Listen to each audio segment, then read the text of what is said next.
Hey supermoms, are you ready to turn your dreams into reality and find the perfect balance between family and work? Join the Work at Home Moms community. Click the link in the video description to find out more and start your journey to financial freedom and fulfillment.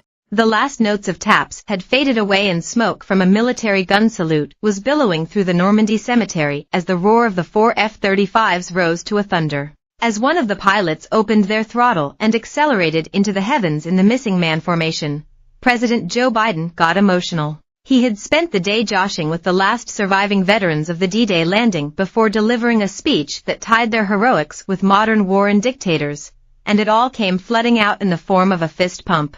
To surrender to bullies, to bow down to dictators, is simply unthinkable, he said moments earlier, with 30 D-Day veterans sitting behind him. If we were to do that, it means we'd be forgetting what happened here on these hallowed beaches. In front of him lay the sand of Omaha Beach, where about 2,400 American servicemen died on June 6, 1944. They were part of the largest amphibian landing in history, and the start of the March on Berlin. It was the sort of day when Biden is in his element, mourning the dead, celebrating the eventual victory, and tying the thread of history to his big message that democracy is fragile and must be defended.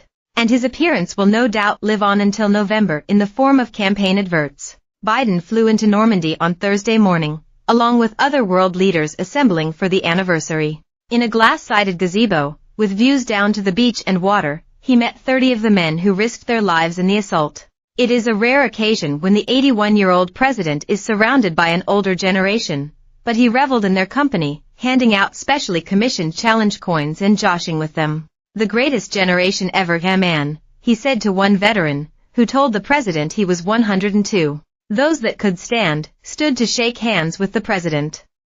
Some needed the First Lady's steady grip to help them stay upright. Overhead, the sun beat down.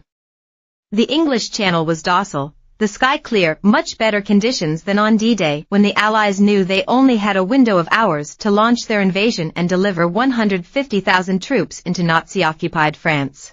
At one point Biden bent his knees to look directly into the eyes of a veteran, gripping his wrists as he did so. "You saved the world," was his message. Another dropped himself heavily into his wheelchair after meeting the president. "Don't get old," said Army veteran Robert Gibson, 100, from New Jersey. Biden was a toddler when Gibson and his comrades arrived on Utah Beach in the second wave of troops. Their frailty is a reminder that there will not be many more chances to see the veterans in Normandy, and Biden made the most of it, encouraging everyone to join in a round of happy birthday when he found out that one was to celebrate his birthday on Saturday. Not far away, two titans of World War II movie making, Tom Hanks and Steven Spielberg, chatted with other in the shade of a tree.